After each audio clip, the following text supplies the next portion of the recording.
चलिए बात करते हैं द कंपनी फाइट्स बैक। अब कंपनी कैसे फाइट बैक करता है, कैसे फाइट करता है और कैसे जो रिबेलियन फोर्सेज है, रेबल फोर्सेज है, उसको कैसे हराता है और फिर से अपने सिस्टम को, अपने एडमिनिस्ट्रेशन को कैसे रीस्टोर करता है, उसको देखेंगे। The company brought reinforcement. Reinforcement का मतलब होता है फौज, ठीक है, एक्स्ट्रा फौजेस, ठीक है, एक्स्ट्रा फोर्सेज। वो कहाँ से बुलाता है? तो इंग्लैंड से बुलाता है। Pass new laws so that rebel could be convicted with ease. नए नए नियम और कानून को पास करता है ताकि जो विद्रोही जो सैनिक है उन पर, है ना, उन पर मुकदमा चलाया जा सके, आसानी से चलाया जा सके और उनको जेल भेजा जा सके, उनको फांसी पर लटकाया जा सके। इसके अलावा अपार्ट फ्रॉम दिस, इसके अलावा बहुत सारे रेनफोर्समेंट, बहुत तरह के जो अत्याधुनिक, ठीक है, सोफिस्टिकेटेड वेपन्स, ठीक है, हथियार, गोला बारूद, वो इंग्लैंड से मंगवाए। इसके अलावा सैनिक लोग को इंग्लैंड से मंगवाया गया ताकि वो इस विद्रोह को कुचल सके। Delhi was recaptured from the rebel forces in September 1857। ठीक है, दिल्ली को रिकैप्चर्ड कर लिया गया, फिर से ब्रिटिश ने दिल्ली को कंट्रोल कर लिया। कब? तो सितंबर 1857 में। ठीक है, सोच लीजिए कि मई 1857 में रेबल स्टार्ट होता है, रिवोल्ट स्टार्ट होता है और ठीक सितंबर 1857 में क्या कर दिया जाता है? उस विद्रोह को क्या कर दिया जाता है? सप्रेस कर दिया जाता है। कहां से? तो दिल्ली से। दिल्ली से जब सप्रेस करते ही आप मान के चलिए कि पूरे विद्रोह का जो रीड जो था, ठीक है, वो समझिए कमर ही टूट जाता है। आप सोच सकते हैं कि दिल्ली से ही सारा चीज ऑर्गेनाइज्ड हो रहा था और जब दिल्ली को ही जब कंट्रोल कर दिया गया, ठीक है, तो उसके बाद जितने भी अलग अलग जगह विद्रोह हो रहे थे वो कहीं ना कहीं कमजोर पड़ने लगे। ठीक है, Bahadur Shah Zafar and his wife they are sent to prison. Bahadur Shah Zafar जो थे, ठीक है, और उनको वाइफ को जेल भेज दिया गया। ठीक है, रंगून, म्यांमार, ठीक है, जेल भेज दिया गया और उनके बच्चे को उनके सामने ही मार दिया गया। ठीक है, बहादुर शाह जफर के जो बच्चे थे, बेटे थे, उनको भाई भतीजे थे, ठीक है, भाई भतीजा करें, बेटा जो थे, तो उनको उनके सामने ही मार दिया गया। और रंगून में जहां पर बहादुर शाह जफर को जेल भेजा गया, रंगून में 18 नवंबर 1860 में उनकी मृत्यु हो गई, वो मर गए। अब यहां पर देख सकते हैं कि जो ब्रिटिश रेसिस्टेंस, यहां पर ये भी बहुत इंपॉर्टेंट टॉपिक है और इस चीज को आप याद रखेंगे, कई बार एग्जाम में पूछा जाता है, सैनिक में तो खास करके ये पूछता है कि दिल्ली को किसने कंट्रोल किया? तो लेफ्टिनेंट हडसन।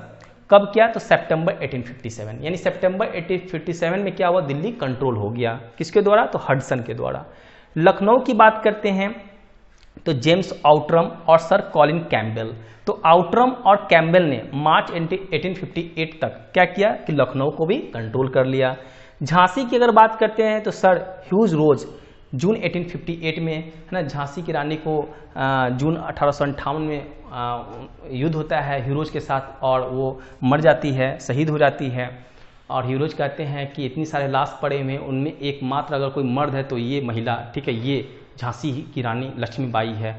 ये मानना पड़ेगा कि बहुत ही ये वीर गति को प्राप्त हुई और बहुत ही वीरता के साथ इन्होंने लड़ा, ठीक है, अंग्रेजों का मुकाबला किया।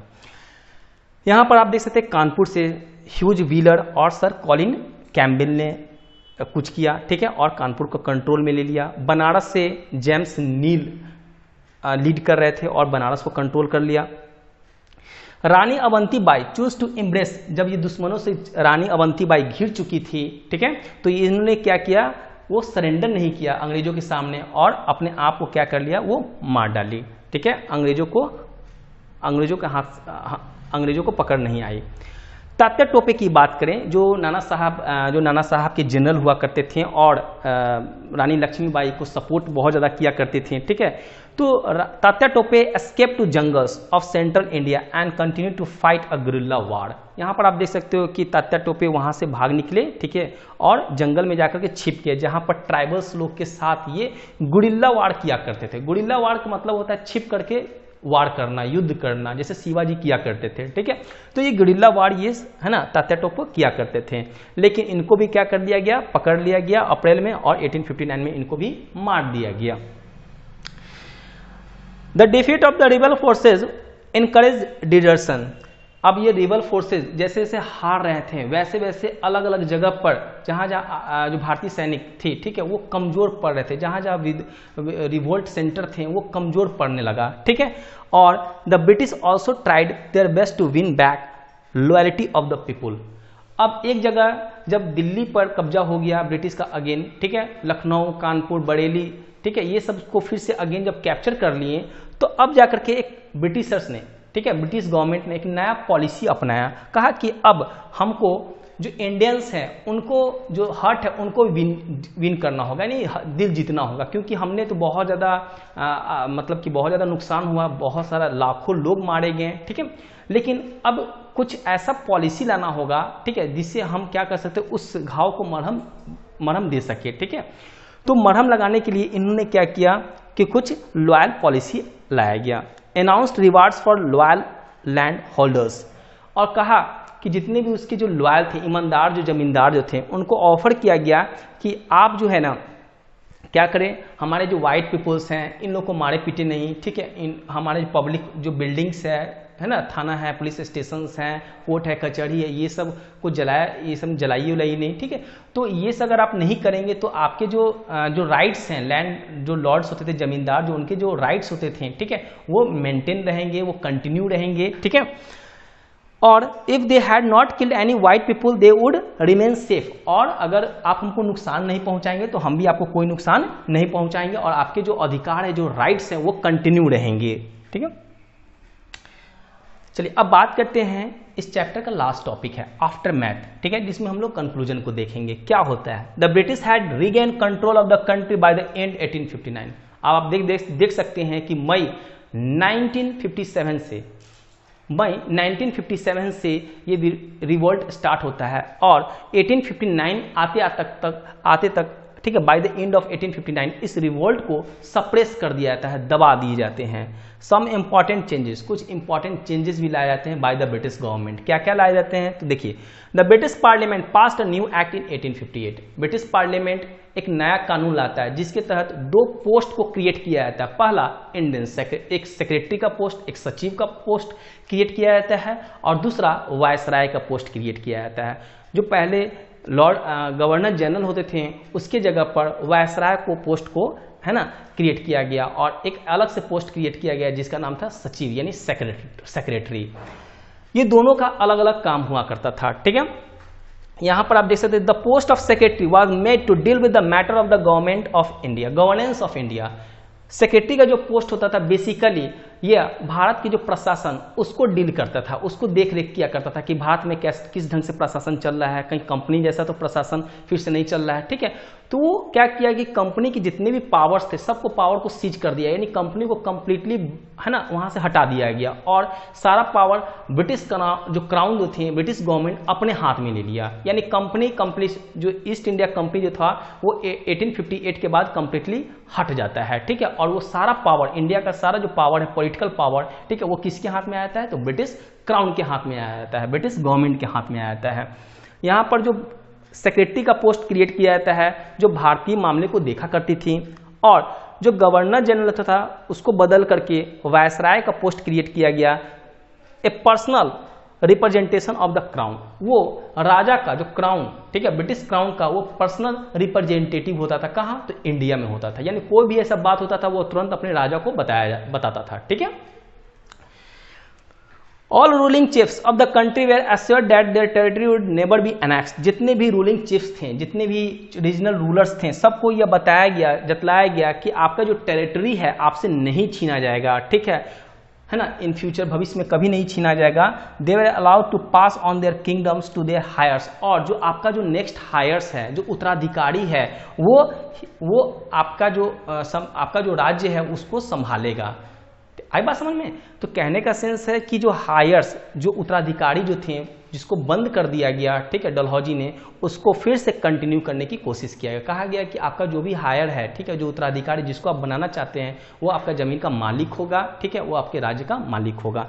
तो इंक्लूडिंग एडॉप्टेड सन, और जैसे आप देख सकते हैं कि रानी लक्ष्मीबाई ने कैसे एक सन को एडॉप्ट किया था, है ना, क्योंकि उनका अपना कोई बेटा नहीं था। तो अब यहाँ पर कहा गया कि जितने भी जमींदार हैं, जितने भी राजा हैं, महाराजा हैं, ठीक है, वो हायर को, है ना, जितने भी उसके जो मतलब कि उत्तराधिकारी है उसको एडॉप्ट कर सकते हैं, या फिर कोई जो सन है जो उनका अपना बच्चा नहीं है तो कोई बच्चे को भी क्या कर सकते हैं वो एडॉप्ट करके उनको नेक्स्ट हायर उत्तराधिकारी बना सकते हैं। They were made to acknowledge the British Queen's as the sovereign paramount, और कहा गया कि जो पूरे भारत में जो सबसे सुप्रीम जो है, जो पैरामाउंट है, जो सबसे जो सुप्रीम जो है वो है ब्रिटिश क्वीन, ठीक है, महारानी है ना, इंग्लैंड की जो महारानी है उसके अधीन ही भारत को रखा गया। नहीं, हम सभी किसके अधीन हैं, तो महारानी, ब्रिटिश की जो महारानी, इंग्लैंड की जो महारानी उसके अधीन है, ठीक है।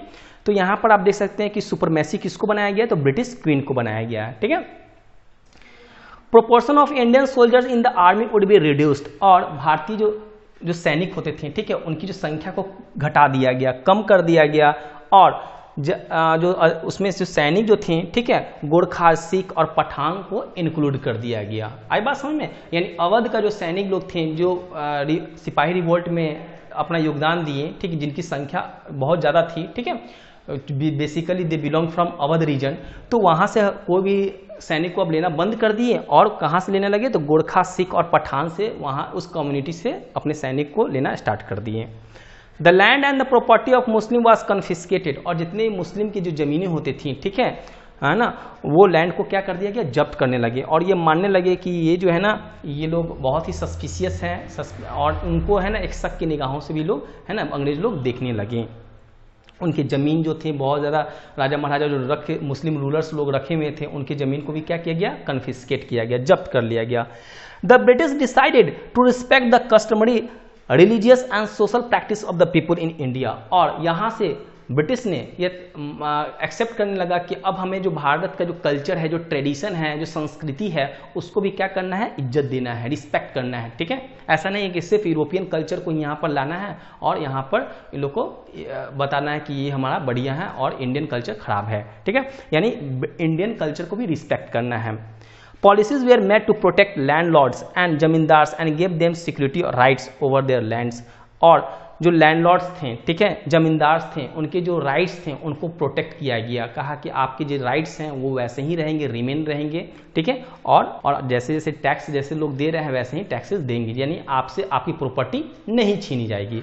तो ये रिफॉर्मेटिव एक्शंस लाए गए, है ना, आफ्टर 1858। तो हम लोग देखते हैं, इसी के साथ इस चैप्टर को हम कंक्लूड करते हैं। अगर इस चैप्टर में कहीं से कोई अगर प्रॉब्लम है, कोई टॉपिक अगर समझ में नहीं आया हो, तो आप प्लीज़ कमेंट करेंगे, उस चीज़ को हम डील करने की कोशिश करेंगे। Thank you.